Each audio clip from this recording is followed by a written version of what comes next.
สวัสดีบรรยากาศอย่างค่ำๆแรงๆพี่น้องเวลา8 โมงปลายอะไรเนาะมื้อนี้มากับ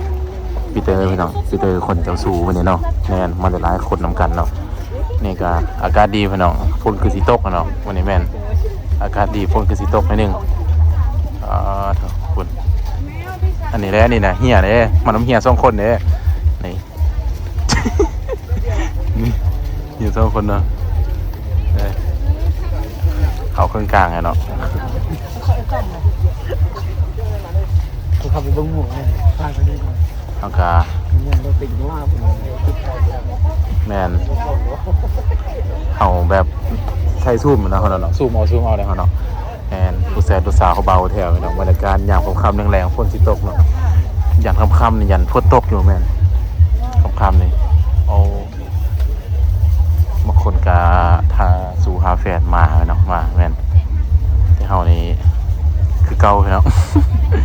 ห่างจาก10 ปีคือเก่านี่ปีเตอร์มักแบบนี้เนาะปีเตอร์มักเสื้อแบบนี้แต่อมริแต่บ่มีเงินซื้อ อมริบ่มีเงินซื้อคือเก่าเนาะนี่นี่บ่ได้นี่มีเหี้ยวอย่าเนาะมันน้ำเหี้ย2 คนน่ะนี่แล้วก็เรากำลังซื้อเครื่องก็ได้คนมาน้ำเฮียปีเตอร์กับพยานเนาะ2 คนเฮามาน้ำเฮียปีเตอร์กับพยานนะรูปข้างหมดแล้วนี่รูปนี่นะนี่ป้าโต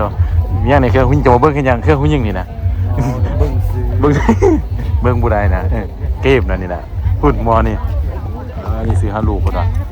คนมีลูกมีเต่าอะไรนี่แมนคนหลายเด้อวันนี้แม่รู้สึกแบบบรรยากาศย่องแรงรู้สึกแบบคนหลายเองป้าเถอะนะสามารถอันใดนี่นะมุนใดเนาะ360 องศาอะไรหลังจากซื้อเครื่องซื้อของเนาะ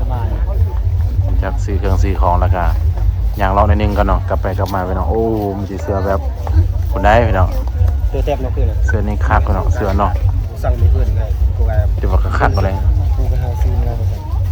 ซื้อมาได้คักว่ะมือเขาไปกินเลี้ยงอันนี้โอ้นี่เนาะเอาไปซื้อแสน8แล้วแสนเก่าเอาลองถามเบิ่งเอาลองถามเบิ่งแล้วถามเบิ่งแม่แต่ว่าตัวเขาสั่งนี่มันที่หน้าก่อนปกติเป็นแฟชั่นพี่น้องแฟชั่นเนาะแม่นเลาะเบิ่งพี่น้องโอ้บรรยากาศยามแรงๆพี่น้องเลาะเบิ่งเลาะหันเลาะนี่ตัวนี้เวลา8 โมงปลายนิดนึงเนาะโอ้เลาะพี่น้องเลาะย่างเลาะเล่นเนาะโอ้ตัวนี้คืออัดแห้งละตัวนี้อัดแห้งเนาะเขามาได้แห้งคนแห้งหลายเนาะพี่น้องแม่นหลายก็ปกติส่วนหลายจะเป็นแบบคนลาวอะไรพี่น้องแต่เขามาวันนั้นส่วนหลายจะเป็นต่างประเทศหลายนะนี่คนลาวหลายกว่าแม่นจะมีเวลาใส่เฮ็ดเวียกเนาะเฮ็ดแต่เวียกแต่งานพี่น้องแม่นส่วนหลายเป็นอยู่บ่ส่วนหลายบางคนก็มานำสู่น้ำแฟนพี่น้องไปเถอะ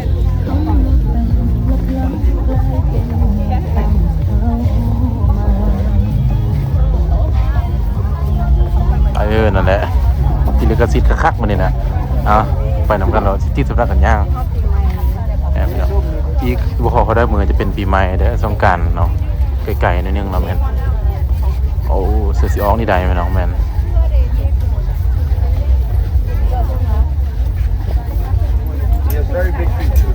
คุณยังเนาะผมบอกคือว่าคนสีร้ายปานนี้เนาะบอกคือว่าคนสิร้ายปานนี้เนาะเขามาแต่เทื่อคนบ่ร้ายปานนี้เลยแต่มื้อนี้แปลกหลายเนาะคนร้ายนี่แหละคนร้ายนี่คนก็หาสู่หาแฟนมาเนาะมาเลาะเบิ่งบรรยากาศยามแรงๆเนาะย่างโซนเครื่องกลางแล้วเนาะย่างเนาะเครื่องกลางๆเนาะครับพี่น้องแม่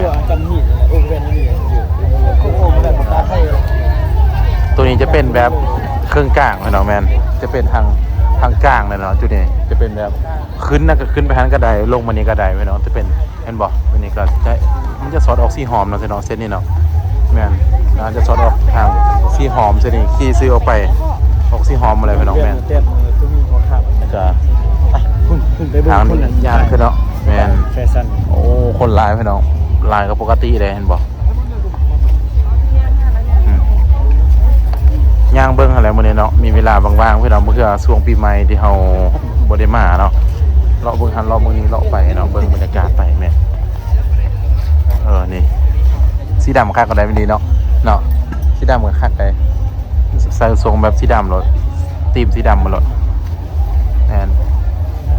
บ่อีซื้อเพิ่นนึงบ่ซื้อพี่น้องอันนี้ก็สีดำแล้วเนาะตัวนี้สีดำโอ้คนหลายย่างไปเบิ่งบ่ย่างไปปะได้ไหมครับมึงเนาะย่างไปเนาะย่างแล้วก็หยุ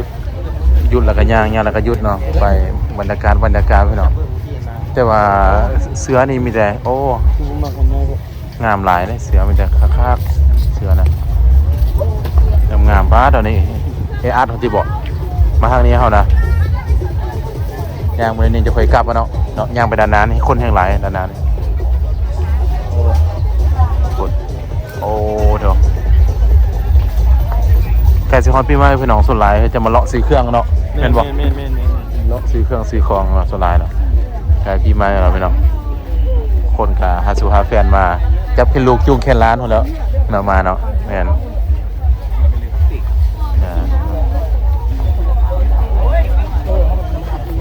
อีกพอเขาได้มือพี่น้องจะเป็นอีกมื้อนี้อีก2-3 มื้อจะเป็นแบบปีใหม่ละเนาะอ๋อเด้อเขาจะซื้อเป็นตาบ่ซื้อเป็นตาลิ้นสงกรานต์เนาะมันแม่สไตล์เฮาหน้าขี่รถอันนั้นเลยใส่แว่นตาโอ้คักสุดนั่นน่ะใส่ตอนนักกินเบียร์เพื่อเขาอยากนอนหรอเขาบ่ได้นอนได้กินเบียร์ครับแก่แม่นบ่คืออันนั้นน่ะบ่คือใส่อยากนอนไปหรอกโอ้คนหลายเนาะมานำซองสหายไปเนาะบ่ยานมานำซองสหายไปเนาะโอ้พี่น้องย่างมาแปะโซนที่คนอย่างหลายเนาะโซนนี้เขาจะเป็นย่างแถวโซนกลางนี่ทีนี้มันอยู่แถวโซนกลางอยู่คันเฮาย่างอยู่แถวตังโกขึ้นมานี่คนก็แห่งสิหลายกว่านี้แม่คนโซนหลายย่างไปด้านนั้นคนหลายเด้มาก็มาเลาะซื้อๆเนาะแต่บ่ซื้อเครื่องนี่เฟเซอร์นี่พี่น้องโอ้ดีออพี่น้องก็สิคักๆนี่ดีออพี่น้อง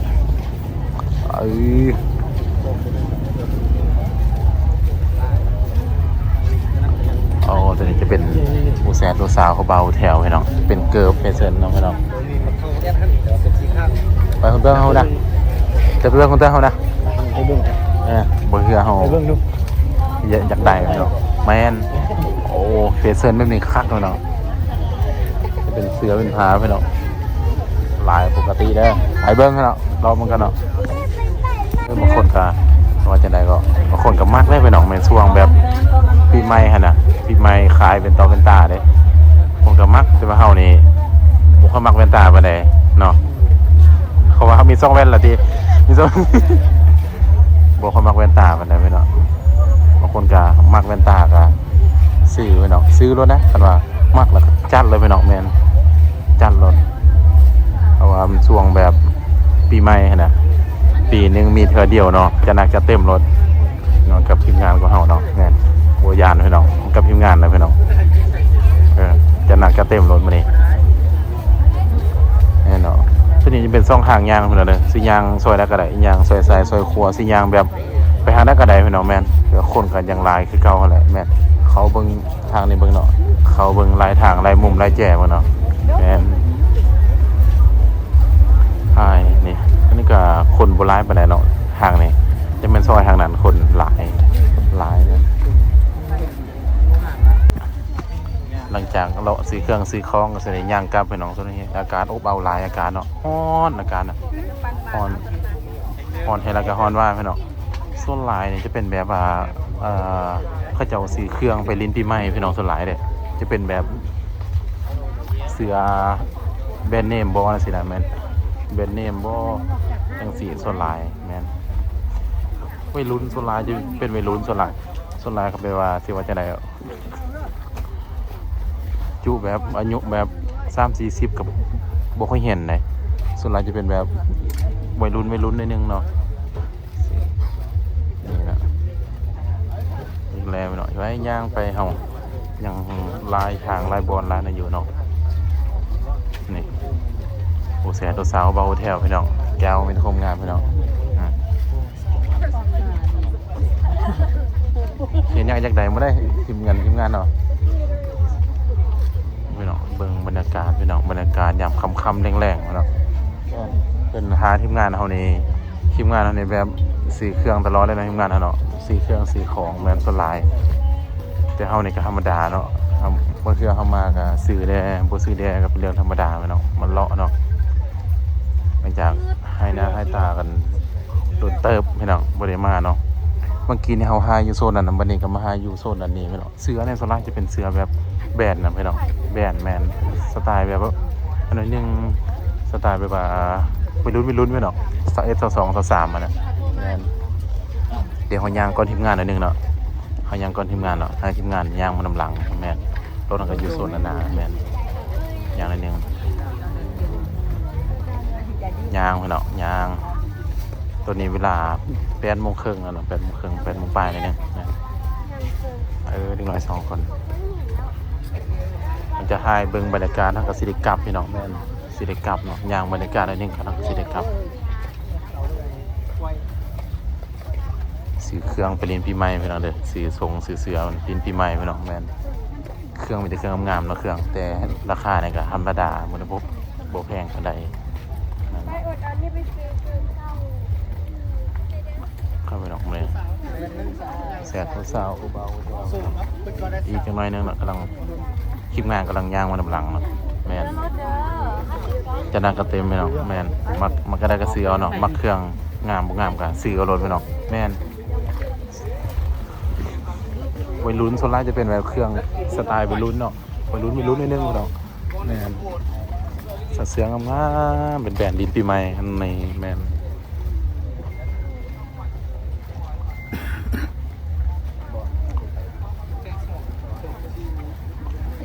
ไปน้องในเดี๋ยวเบรกอันนึงไปน้องเดี๋ยวไปยืนหาทีมงานที่จะพูดทีมงานเข้ามาไปน้องแม่นพูดนิดนึงก็ไปน้องพูดทีมงานเข้ามาเป็นโซนนึงไปน้อง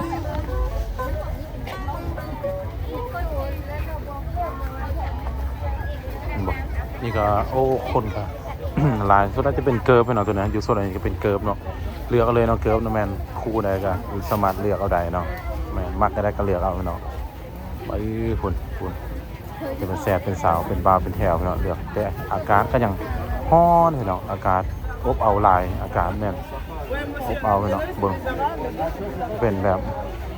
ผู้มีแต่คนลาวเนาะต่างประเทศก็หลายกันมาเลาะมาเล่นแม่นคนลาวก็มีแต่ว่าก็หลายอยู่ต่างประเทศก็ส่วนหนึ่งเนาะคนละส่วนเนาะนี่เป็นเครื่องผู้หญิงผู้ชายเด็กน้อยก็มีเนาะแม่นก็ด้านหน้าก็รู้สึกแบบ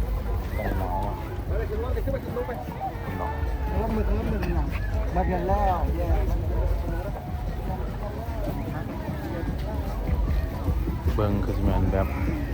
โอ้หุ้มขนาดไม่น้องขนาดเนาะปวดหุ้มเล่นบ่